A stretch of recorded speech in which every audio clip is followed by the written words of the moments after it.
Hello everybody, this is No Blind Devs, and I'm just going to show you some of the interesting things I found about Minecraft Redstone circuitry. So let's start by me clearing my inventory. I know I can do the shift like that. So basically the first thing that has an equivalent in real life is the daylight sensor. The daylight sensor would be solar panels. Now most people think it would be a photocell, but you have to note that photocells actually don't produce power. So for example, if I just get some redstone and hook that one up, you'll see that it does not produce power. But when I turn it to day, as you can see, it produces power. Now, this wouldn't be something where you have to feed power in and then it feeds power out, so that tells me that this equivalent is a solar panel. Next thing, redstone dust. This would be the equivalent of 2 or even more wires. If you watch Ben Heck's episode where he creates live action Minecraft blocks, you'll see why, because you have to actually transfer data and power through those. So, and then the next one is a redstone repeater. Now, a redstone repeater equivalent, people may think that there's no equivalent in real life, but really, you have to think outside the box.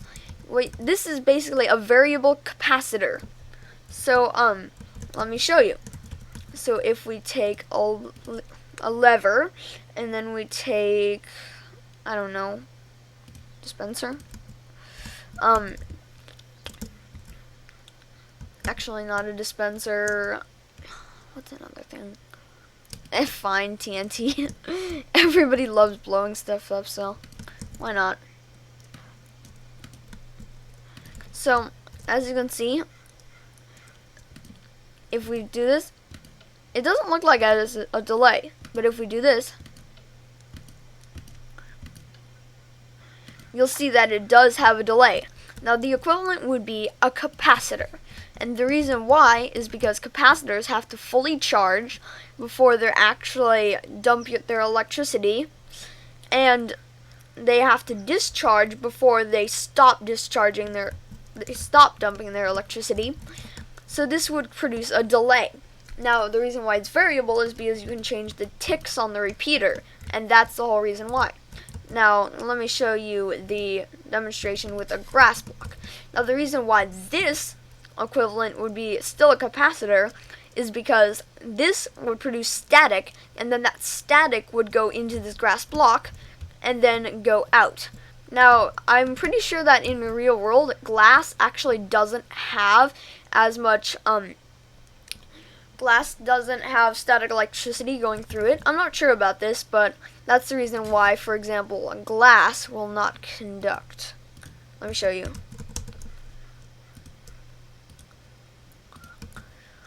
So if we just try this, you'll see it will not conduct.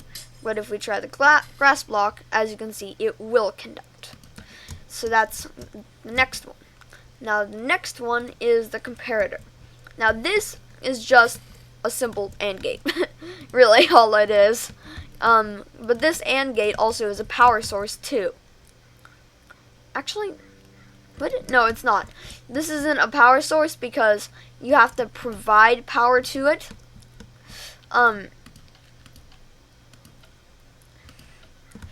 the reason why this is because, as you can see, if you have a redstone out and you put this one on, it won't do.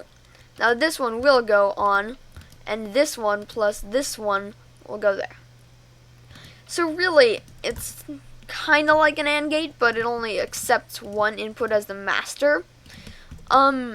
And then the next one would be the redstone lamp, which is obviously the equivalent of an LED or something like that. And I need to clear out my inventory. The next one would be a dispenser and a dropper. What this would be is it would probably be a solenoid.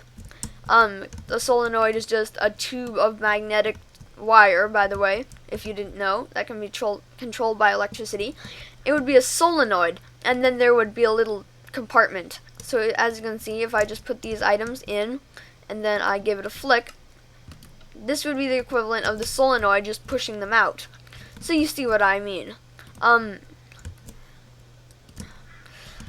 So next would be the hopper. Now the hopper, you notice, doesn't take any electricity or redstone power. Now if it does, it's actually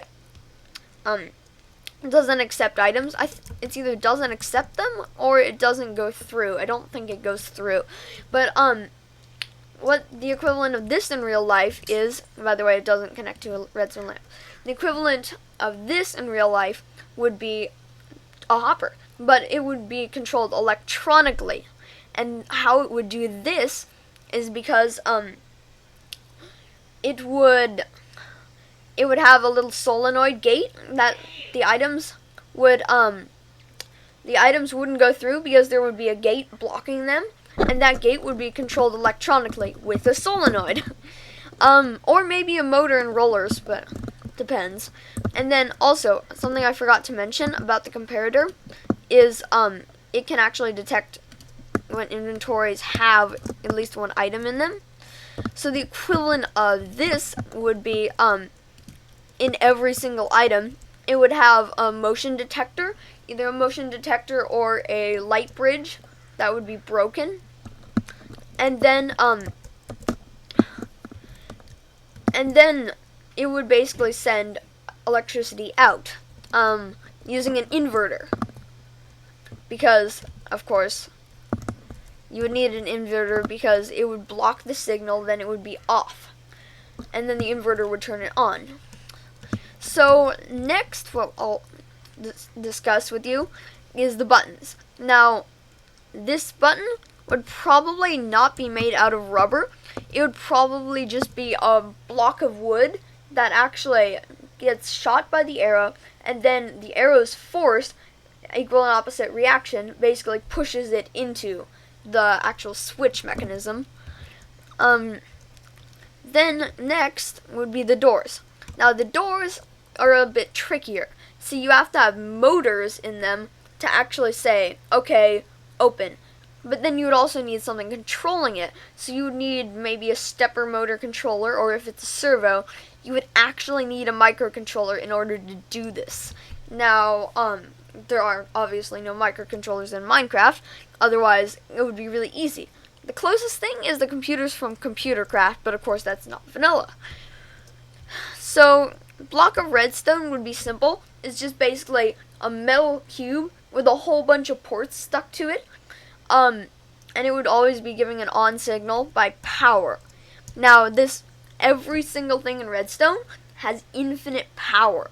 So, what this means is, no matter what, you can have your power infinitely on for an infinite amount of time, and then when it's off, it's just off, like normal electronics would behave. So, another thing about this is all these would have one thing that would not be good. Sorry.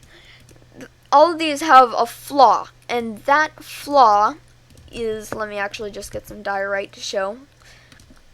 So, torch burnouts. Now, most people don't really know what these are, but I'll explain.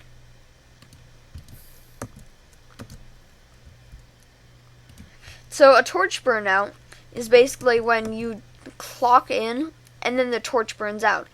Now, if I just press F3, you can see that this is an unlit redstone torch, but really it just burnt out.